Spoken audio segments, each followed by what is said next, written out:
Well, each week a group of insiders joins me to offer perspective on some of the week's top stories. This week, sounding off on Indy hosting two high-profile conferences, Cybertech Midwest and the National Urban League as well. Joining me now to talk about that and a lot more, pleased to be joined this week by Beck Communications Group President Laura Beck. Also, Marian University Senior Vice President and Dean of the Fred Klipsch Educators College, Kenneth Britt, and Veteran Strategies, Inc. President and CEO Robert Vane. And welcome one and all to the Insiders. Great, thanks for having us. For another week. And we will start with the convention business. Obviously, big business for Indianapolis and the Indianapolis region. This week, a good example, and a bit of an example, I think, Kenneth, of the diversity of conferences. We had the Cybertech Midwest conference, which is a big global conference. I think this is one of the first times it's been in the United States, actually, really focused on cybersecurity, defense, a lot of economic development opportunities. But as you look at that kind of conference, 1,300 registered, kind of a win for Indianapolis and Indiana. Absolutely. Anything that, that we can draw more businesses to thrive here in the city. When you think about cybersecurity, all the different breaches that we've had, in recent years, it's only going to continue to get worse over the next several years. And, shine a spotlight on Indianapolis for all the tech sector growth that we've seen is pretty incredible. Well, and even some of the information that's come out from organizations that actually study the industry, there's a 3 million person gap in terms of jobs that are available in this. So there's this huge need. And when you think about Indiana, and you've got the Rolls-Royce Purdue partnership, you've got the sports element, and it all was coming down to on the same time that Robert Mueller was testifying about concerns with our election security going forward. So these government is really out front on this because they're so concerned about hostile nation-state takeovers with it. But it's heartening that they're here in Indianapolis because I think there's a lot of great lessons that can be learned here. Yeah, Robert, opportunity, economic development-wise, you got the cybersecurity, you got the defense assets that are here as well. There are a lot of people at the state who really feel this is an opportunity to drive investment and jobs. It is, and it's the exact kind of jobs you want. But a lot of these jobs need to start with grade school education. And you have places like Cold Spring School, which just got its STEM certification. It's part of the IPS network. And you also have organizations, initiatives like Women in Tech. Some of our former clients have been involved heavily in the tech field. So STEM education first, then we can fight these cyber terrorists as they get older. Yeah, and you look as an economic development or a sector of the economy, Israel and the Consul General of from Chicago came down this week and talked about agribusiness and cybersecurity as two really key issues, and those are areas where Indiana is trying to really make a name for themselves. Yeah, and absolutely, and we are making great strides in it, and I think that when you do the international trade missions, it sometimes can be hard to defend those when you're an elected official making those travel arrangements. But it's really important to show that this is what we get out of it. Yep. Another big conference this week, the National Urban League in Indianapolis for its conference. First time in 25 years that the Urban League had been in the Circle City. And I think, Kenneth, as you look at the impact, which is anywhere from $5 to $10 million of economic impact, but to have the some of the top presidential candidates on the Democratic side being in here, being in Indianapolis, the focus on Indianapolis, that has some benefit too, I think. Yes, the economic impact is important, but again, another spotlight on Indianapolis. It's different today than what it was 25 years ago. Indianapolis is a much stronger city. It's a much more vibrant city. So the Indianapolis Urban League, under the leadership of Tony Mason, doing a phenomenal job. There are tens of thousands of people that are going to be here watching those presidential conversations, hopeful. Those conversations is pretty incredible. They'll never forget it, and they'll never forget the great experience that they had here in downtown Indianapolis. Well, it's fascinating because when you think about where we are as a country and the focus of this conference in terms of addressing economic disparities, addressing the racial divide in this country, Indianapolis has long been at the center of that reconciliation process.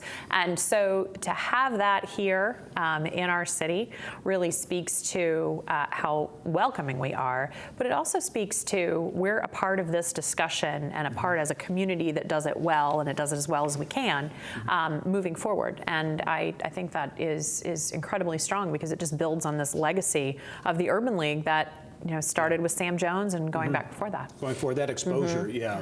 Well, I agree with Dr. Brett about Tony Mason. He's phenomenal. And you can't mention Urban League in Indianapolis without mentioning Joe Slash, former deputy mayor for very Bill true. Hudnut, who's an absolutely phenomenal watershed leader in this city's history. Yep. Also news that really made headlines a week ago, but thought we'd talk about it this week, and that's the change in the downtown hotel plan. The original plans called for an expansion of the convention center, 2 hotels, 1,400 total rooms. Mayor Hugsett altered those plans, saying you want to go ahead and start with the convention center expansion and the 800-room hotel, and then would wait and see based on demand where that next hotel comes in. Good move on from your perspective. Yeah, I think it just shows that that's the kind of leader that Mayor Hogsett is. He's just incredibly pragmatic. He listens to all sides, and he really addressed the concerns. And he looks at it too from both the economic impact, the community impact, and then the overall planning aspect of it. So I think he made the right call on it. I do think it's a good move. However, if we're going to compete with places like Atlanta, we have to have more hotel space. That's just a given. If you look at Gen Con that's coming up as an example, it's a major conference. Look at the secondary market of hotel stays. It's the Airbnb. You can look it up right now. It's 80% of the Airbnb market is completely filled during Gen Con. So the market is there, the demand is there, and it will eventually have to happen if we want to continue to compete. Yeah, Robert, your take on that, because I think you're on the board at General Hotels, right? So you have a dog in the fight, so to speak. But how do you respond to that? Because there are people who, on the one hand, say, hey, it's good to listen, have that conversation continue. But on the other hand, say, we need to be more aggressive when it comes to business and the convention business. Well, like I've said on television many times, I agree with Laura. Laura is exactly right. Well said, Robert. Very good. Other news, on a more serious note and positive, but I guess you'd call it mixed news.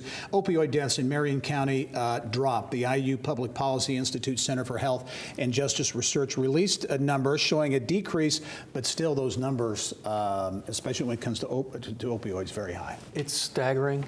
We should, I think, be pleased that the number of deaths has decreased over last year. It was part of the governor's agenda when he first took over. I think that there are a number of organizations in our community that are focused on this. However, since 2010, the numbers are still 3 times higher this year than what they were at that point. So we have to continue focusing on prevention and treatment if we're going to get anywhere. Well, there's a school of thought they could have dropped because there's more intervention, as well as people have access to naloxone or Narcan when they are in that situation. It's critically important that we continue to make a dent in it, but we also can't lose sight of the fact that there are other drugs out there like meth and fentanyl and all these other drugs that are out there, and we've got to keep our eye on the ball. Robert, in your view, from the state level, the governor appointing the drug czar, Jim McClellan, longtime Goodwill Industries executive CEO, been a real push. Do you think this is an evidence maybe that starting to get some traction on this thing? Well, to the point that was made just a few seconds ago, I mean, Governor Holcomb sees this as something no governor, either as governor or before governor, has traveled the state as much as Eric Holcomb has. He's seen all this firsthand in rural and urban communities throughout the Hoosier State. And for him to be so proactive and take a bit of a risk, because you're banking a little bit of your future and your time as governor on individual personal behavior, that's a tough bet sometimes. But kudos to the administration. Yep. I only have about 30 seconds, but Colts camp opens up this week, so football is not far away. Laura, I'll give you the final words. I know you're hoping for, we all are hoping for a great season, but is this another validation, I guess? Westfield has this, a 10-year contract for Grand Park up in Westfield. I'd love to see him come to the east side, but a girl can dream. I just really am really hopeful this season that they can do well. Any because predictions? it was Super Bowl. I mean, Steve Campbell told me Super Bowl. Very good. Super Bowl. Robert Vane and Laura Beck, Kenneth Britt, thank you all very much. You threw me off on that one. Thanks. We'll be right back after this.